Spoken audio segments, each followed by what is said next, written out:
In the headlines, Tinubu, APC and INEC open defense as Presidential Election Tribunal resumes sitting.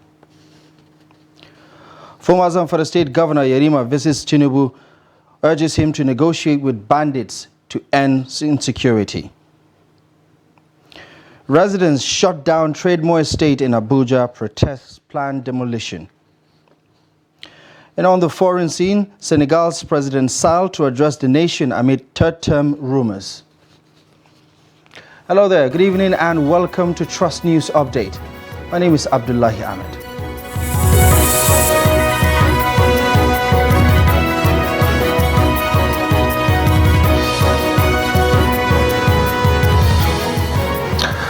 We start in Abuja as the Independent National Electoral Commission, INEC, has failed to call its first witness in a petition challenging the election result of the February 25th presidential election. The Presidential Election Petitions Court, led by Justice Haruna Tsammani, had on June 23rd ordered INEC to open their defense on July 3rd, following the conclusion of the cases of the Allied People's Movement, the Labour Party and the People's Democratic Party, PDP.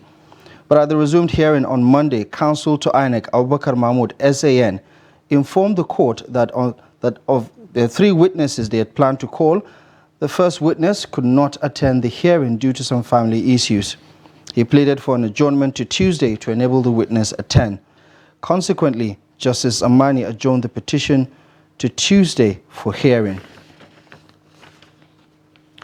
Now, the former governor of Zamfara State, Ahmad Yerima, has suggested that President Bola Tinubu should first engage the use of dialogue with bandits rather than the military force as the best way to address the insecurity challenging the country in order to resolve the insecurity across the country.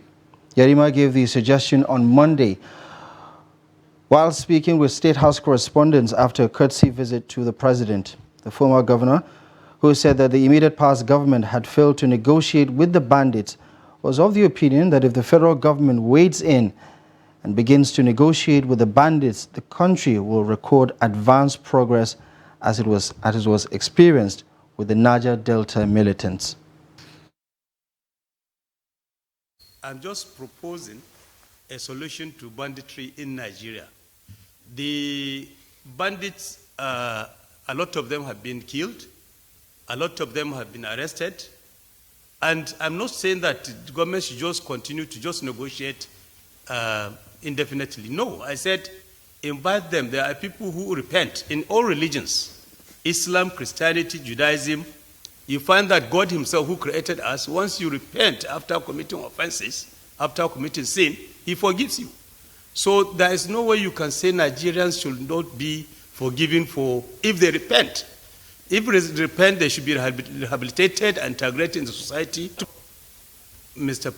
President Umar Musa Yar'Adua had similar interaction with the militants in Niger Delta, and it was successful.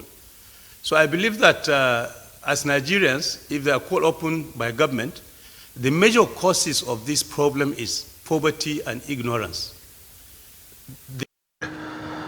The former governor also urged President Tinubu to intervene in the crisis between incumbent Zamfara State Governor Dauda Lawal and his immediate predecessor, Bello Mutawalli. Now, President Bola Tinubu has urged the newly appointed service chiefs to work as a team, underscoring there is work to be done. Tinubu made the remark when he met with the new National Security Advisor, Malam Nuri Badu, and the new service chiefs for the first time on Monday since their appointment on June 19, 2023. In a chat with State House correspondents, the NSA conveyed the president's assurances to the service chiefs that they have his unwavering support. Well, we are here to thank Mr. President for the opportunity he gave us to serve our country and to serve his own government. We thank him very much. We also pledge our loyalty to him and to Nigeria and Nigerians. We believe that the choice he made is the right one, the correct one, and we know what he wants for this country. We are going to work tirelessly to ensure that we accomplish that objective. of securing our country, establishing peace, stability, and let's get our lives back. He gave us the assurance that he is with us 100%. He told us that we must work as a team and there is a work to be done. He will expect us to deliver. And we are grateful for the opportunity. That's why we are here. Yes, and it is going to be done, inshallah. Where we are today, and you can see already things are improving in our country. If you see the record of crimes and activities of the criminals, it's going down. It will continue to go down. We will secure this place. Nigerians have seen the quality of people that are given opportunity. They are probably some of the best we have, and they are not going to fail. They will certainly deliver. Thank you very much. Thank you very much, sir. Thanks, sir. We're still staying with security matters. Residents of Maiduguri, the Borno state capital, have condemned the recent attack by Boko Haram fighters in Dambo local government area of the state, where 6 persons were killed and some others injured. The attack, which according to the residents is the first in the last 2 years, will reignite fears among the people. The residents call on the government to redouble efforts in tackling insecurity in Borno state. Truly concerned that attack that happened in Damboa. Seriously, we are not happy about it. See how people have been losing their life, being killed daily, and the government of Nigeria is not taking the right action about it. Please, the government of Nigeria, we are pleading with the government we are pleading with Tinubu, we are pleading with our governor, His Excellency Governor Zulum. Please, they should take action about it. To take care of what is happening in Damboa, it's not only Damboa, it has been happening in some local government. Please, we need our governor at least to help us with security, to rescue what is happening in Damboa in other local governments. This insurgency is still contributing to the lack of marketing, because we are having good coming to us from Damboa, having good coming to us from Goza. Is still contributing to all this. All we hope for and all we are praying for, we are all praying for good government, still praying for good citizens, we are still praying for good Nigeria at large. Back here in Abuja, residents of Trademore Estate in Lugbe area of the Federal Capital Territory on Monday staged a protest against the planned demolition of buildings in the estate by the Federal Capital Development Authority. A sit-at-home protest carried out by the estate residents demands that the government improve the waterways in order to tackle the persistent flooding in the area instead of demolishing their buildings to avert the next occurrence. Aisha Saliu reports. Several buildings in Trademore Estate had been marked for demolition, with warnings given year after year for residents to vacate and move to higher grounds. This is followed by a final declaration of the area as a disaster zone. Although the Federal Capital Development Authority is yet to follow through with the planned demolition, but residents say the estate, which has been in existence since 2007, is not on a floodplain, but further developments in the area are responsible for the flooding. In this estate today, everybody stayed at home to welcome the demolators, but it didn't happen. Development Control did not, in their wisdom, do what is called environmental impact assessment for them to be able to determine which direction the tributaries, the rivers and all of that should go, and the surface water. So, but what they've done is all surface water and rivers have been diverted into Trademore, into the channel going through Trademore, and in the process, flooding Trademore. Trademore is seen as a fenestration for the water that is coming from Piakasa, Lokogoma, Aleita, all of that direction, passes through Trademore and goes into River Park and then into other estates before it goes under the express road. What you need to see is the constriction of the so-called cells under the culverts built by Ecological Fund. Through the aid of the estate developers, the Estate Residents Association have begun clearing pathway blocking the water channel and also creating expansion to allow for more water to flow. What our own developer has done is to remove that channel, to remove that retaining wall and move it away from, move it to where it's supposed to be. Now, not only that, as part of getting the water away from Trademore, from the gates all the way to Jesse James Bridge, we are expanding the channel such that water will be able to flow more and we'll retain the wall. That's what our own developer is doing. So he's doing his own bit. What we're asking government to do is to do what they're expected to do, and that is outside of the estate. The problem is not from here. The problem is from outside. The Estate Residents Association is worried that flash floods had become an annual occurrence within the estate, and they want the government to jettison its demolitions plan and work with experts to find a logical and lasting solution. Aisha Salihu, Trust TV News, Abuja. In Edo State, the police command has arrested 2 students of the University of Benin over the death of a friend of theirs, Francis Anuede, who had drowned in a Kosodun river in Benin, where the trio had gone to swim. The arrested students are Samson Kennedy, a 200-level student of biochemistry, and Wilfred Emmanuel, a 500-level student of optometry. The deceased was said to have been invited by his friends for a swim at the river close to the Ogbowo campus of the university, where he allegedly drowned. Confirmed the arrest, the Police Public Relations Officer, SP Chidi Nwabuzo, said the duo were apprehended to assist the police in investigating the circumstances leading to the victim's death. Nwabuzo explained that after the case was reported at the Ogbowo police station in Benin, the divisional police officer and his men led a team of local divers to the scene of the incident. Sources say the 2 students were arrested as a result of the discovery of blood on the lips of the deceased and peeled skin around his neck region. 2 fishermen from Sao Tome and Principe, Antonio Sabino and Osario Perez, who were lost in the Atlantic Ocean for 5 days, have been rescued in Brass Council area of Bayelsa State in Nigeria. The fishermen, who spoke Portuguese, were said to have been rescued by a trawler fisherman or fishing in the Gulf of Guinea and handed over to fishermen from Okpoama Brass, who took them ashore on Sunday. Locals in Okpoama told Daily Trust that the rescued fishermen have been handed over to the divisional police officer in Okpoama, CSP Bebetu. The chairman of Okpoama Kingdom Security Committee, William Sinte, explained that the highly malnourished men were clothed and fed before they were handed over to the police for necessary action. Confirming the incident, police spokesperson in Bayelsa State, SP Asim Buswad, said the police authorities have established contact with a Coast Guard officer from Sao Tome and Principe and are making concerted effort to reunite the rescued fishermen with their families. You're watching the news update on Trust TV. Still to come. NAFDAC declares Semovita free of plastic materials. We have details of this and many more coming up ahead after the break. Stay with us.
All right, welcome back to the news update on Trust TV News. Let's give you a quick recap of our top stories at this hour. Tinubu APC, the Independent National Electoral Commission, INEC, opened defense as Presidential Election Tribunal resumes sitting. Former Zamfara State Governor Yarima visits President Tinubu, urges him to negotiate with bandits to end insecurity.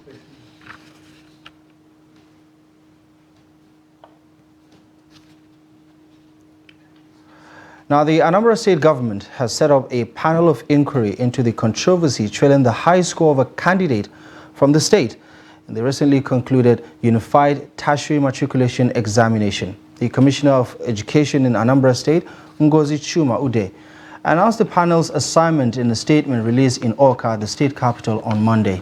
The Commissioner describes the controversy of Ejikeme's actual result as embarrassing, especially coming at a time when Governor Charles Soludo was repositioning the education sector in Anambra State. Recall that following the release of the 2023 UTME results by the Joint Admissions and Matriculations Board, JAM, recently, Mesoma Ejikeme, a student of Anglican Girls Secondary School, Oruagu in Nnewi, was celebrated for allegedly emerging with the highest score of 362 points from the examination.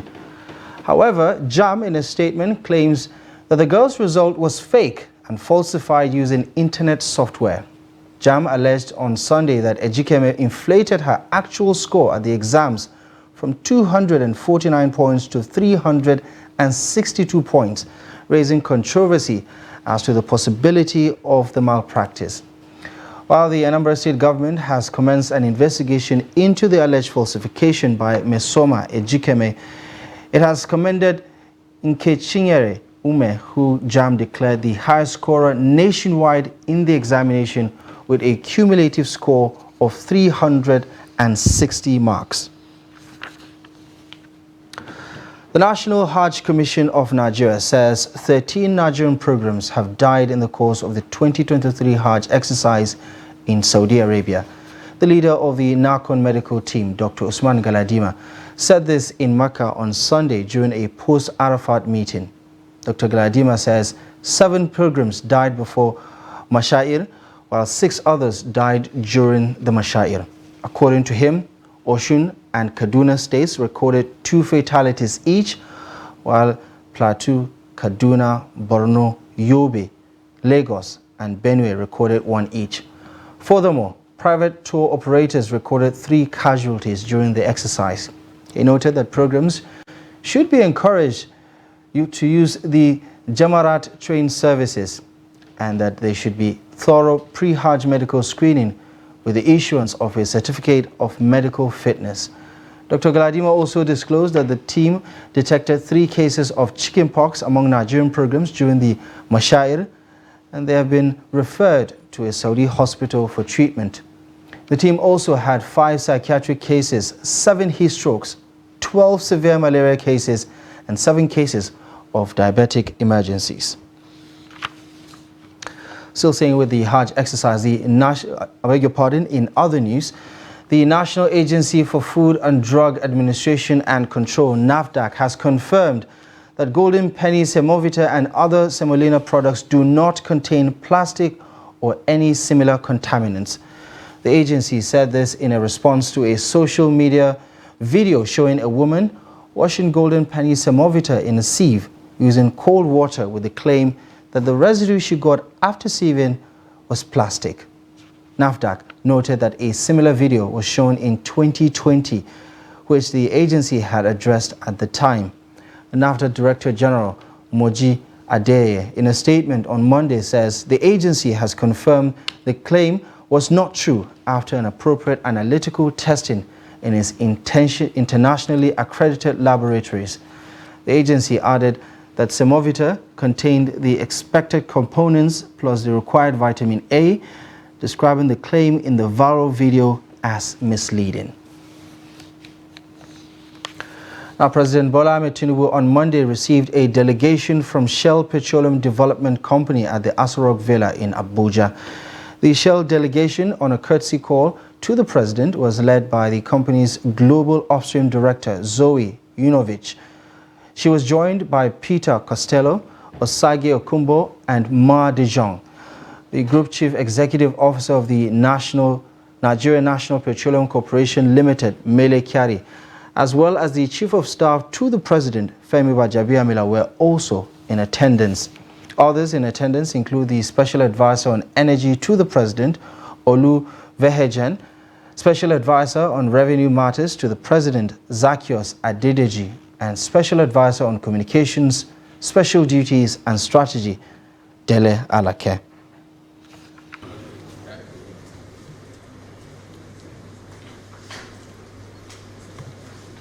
Please.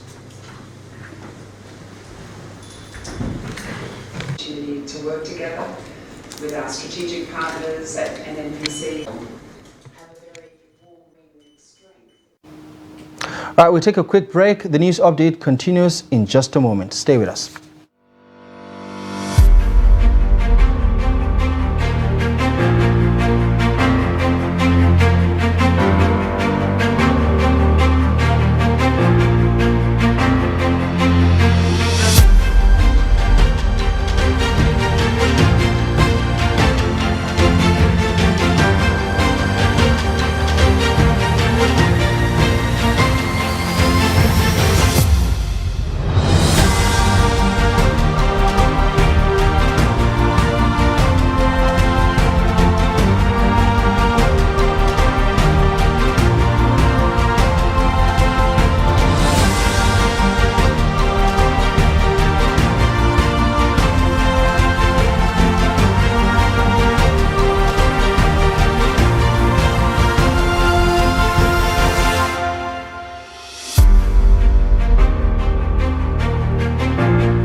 Welcome back to the news update. Thank you very much for staying with us.